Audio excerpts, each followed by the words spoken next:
Sekarang ini pengen ngebahas tentang Gadis Kretek. Gadis Kretek ini mengisahkan tentang Jeng Yah yang merupakan seorang perempuan yang ahli bisa dibilang dalam rokok. Tapi pada saat itu Jeng Yah ini tidak dianggap karena pada saat tahun-tahun di mana kretek atau rokok itu menjadi primadona dalam industri perdagangan gitu ya, perempuan masih tidak diperhitungkan sebagai pembuat. Kalau di sini dibilangnya saus itu kayak resepi gitu kali ya, karena aku nggak ngerokok juga kan, jadi nggak tahu. Si Jeng Yah ini punya ketertarikan sama rokok tuh bukan cuma ketertarikan, tapi dia tuh benar-benar ahli. Jadi cerita ini dimulai pada saat Romo Raya yang merupakan adalah karyawan di tempat Jeng Yah dulu, yang meminta anak-anaknya untuk mencari Jeng Yah itu ada di mana sebenarnya. Jeng Yah itu adalah seorang yang dia temui di pasar pada saat si Romo Raja ini sebenarnya namanya Raja, tapi waktu itu kan di jadi Raya ya. Romo Raya ini kan diamuk masa. Jadi bapaknya si Jeng Yah ini mencoba untuk menyuruh si Raya ini untuk tinggal dan bekerja bersama dengan kretek nomor satu pada saat itu adalah kretek punyanya Jeng Yah ini. Again aku bilang Jeng Yah ini punya ketertarikan yang lebih terhadap rokok, terhadap kretek. Aku pikir ini akan mengisahkan di awalnya, akan mengisahkan bahwa si Jeng Yah dengan usaha kreteknya ternyata ini tuh lebih daripada itu.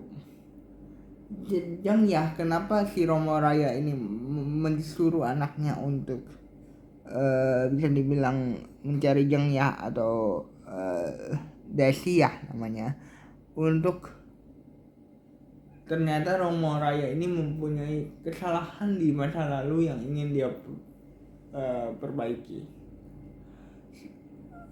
Kisah-kisah Jeng Yah ini berusaha untuk anaknya Lebas, anaknya Raya ini cari, karena kan butuh sama sekali ya. Kenapa aku bilang ini film itu lebih daripada sekedar rokok, karena si Jeng Yah ini punya semangat seperti aku bilang, seperti ibu kita Kartini, seperti Raden Ajeng Kartini, yang pada zaman itu mungkin perempuan itu masih belum diperhitungkan gitu ya sebagai orang-orang yang dapat bekerja di sebuah perusahaan atau sebuah industri. Jeng Yah ini justru memperdalam rokoknya atau memperdalam ilmunya terhadap kretek itu karena pengalaman yang dia punya membantu sang ayah untuk membangkitkan industri kretek yang jadi nomor satu pada saat itu, tapi masih dengan stigma perempuan tuh tidak boleh ini, tidak boleh itu gitu. Termasuk Jeng Yah ini tidak boleh masuk ke dalam ruang saus. Lagi-lagi ruang saus itu seakan-akan kayak rempah-rempah yang dipakai di rokok pada zaman itu kali ya. Karena dipercaya ketika Jeng Yah atau seorang perempuan masuk, rokoknya kan menjadi pahit. Nah, semangat seperti itulah yang aku bisa tangkap dari Gadis Kretek ini. Gadis Kretek ini atau industri punyanya ayahnya Jeng Yah ini punya pesaing yang juga merupakan ayah dari sahabat adiknya Jeng Ya yang di industri kreatif juga gitu. Dia punya dendam masa lalu terhadap ayahnya Jeng Ya memang. Nah dari situlah kisahnya dimulai. Jadi Romo ini sebenarnya adalah sosok yang berhubungan erat sama apa yang terjadi di sama Jeng Ya. Jadi Jeng Ya itu di tahun 65, aku tidak perlu sebut apa kasusnya ya. Di tahun 65 itu ditangkap bersama dengan sang ayah karena tuduhan yang ada di tahun 65 itu. Ternyata itu adalah orang yang bertanggung jawab adalah orang-orang yang ada di industri yang satu lagi yang temennya adiknya Jeng Ya ini. Semangat si Jeng Ya sebenarnya agak sedikit menggoyahkan industri-industri kreatif atau lawan-lawan kreatif sebelumnya atau lawan-lawan kreatif si ayahnya gitu ya. Tapi si Raya ini adalah satu-satunya orang yang yakin kepada Jeng Ya karena dia punya love interest juga gitu ya, bahwa Jeng Ya itu punya kemampuan lebih di bidang rokok atau di bidang kreatif. Sehingga dia mencoba meyakinkan ayahnya Jeng Ya untuk merestui hubungan mereka sehingga mereka bisa meracik rokok baru yang memang diperuntukkan untuk lebih ke perempuan, namanya rokok gadis. Makanya judulnya gadis kretek gitu ya. Si rokok ini sebenarnya punya resep, punya Jeng Ya yang udah dibuat sebelum ayahnya mengetahui hubungan mereka. Ayahnya biasalah di zaman itu sudah menjodohkan Jeng Ya dengan orang lain gitu ya, yang mempunyai jabatan atau mempunyai kepentingan bersama dengan ayahnya. Nah, semangat itu sebenarnya sudah Raya atau Raja tahu gitu ya sebelum kejadian-kejadian yang dilewati Jeng Ya di film ini. Tapi Jeng Ya ini baru atau bisa bilang baru berani ketika Raya berani ngomong menyandarkan keseriusannya terhadap Jeng Ya, karena zaman itu lagi-lagi kan dibilang perempuan tuh nggak boleh masuk industri apapun gitu. Perempuan tuh hanya kalau dibilang di sini tuh hanya tugasnya masak, beranak, sama ngurus rumah tangga kan gitu. Jadi industri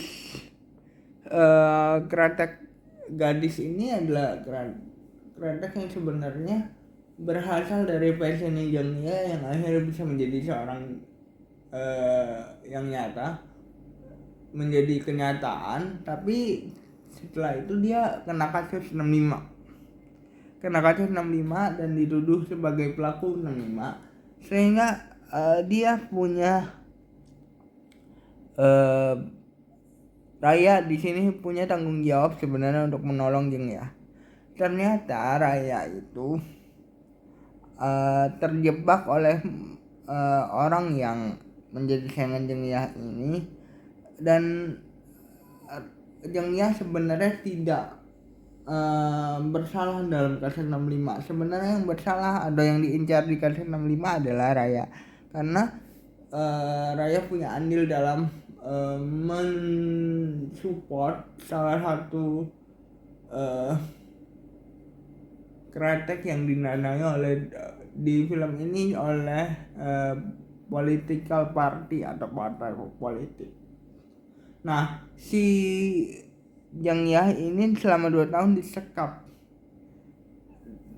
Raya yang rela melakukan apapun demi menyelamatkan Jeng Ya itu harus menikah dengan anak dari si pesaing ini untuk katanya untuk menyelamatkan Jeng Ya. Tapi sehingga dia harus bisa dibilang merelakan cintanya, tapi ternyata dia tahu bahwa ayah mertuanya lah yang menjebak Jeng Yah dan keluarganya untuk membuat keluarganya hancur. Sebenarnya gini, sebenarnya ketika kita ngomongin soal pertanggungjawaban yang sampai tua raya pegang, atau rasa bersalah yang sampai tua raya pegang gitu ya, itu membuka semua masa lalu tentang Jeng Yah yang bahkan keluarganya pun belum tahu gitu. Bahkan si anaknya di awal film atau di awal series itu mencoba untuk menghubungi orang-orang yang berkaitan dengan Jeng Yah, dan mencari tahu tentang mereka. Tanpa sengaja dia bertemu dengan Arum yang ada kaitannya dengan Jeng Yah ternyata. Tapi banyak banget hal-hal yang terjadi yang bisa membuat mereka akhirnya tahu rahasia-rahasia yang selama ini disimpan oleh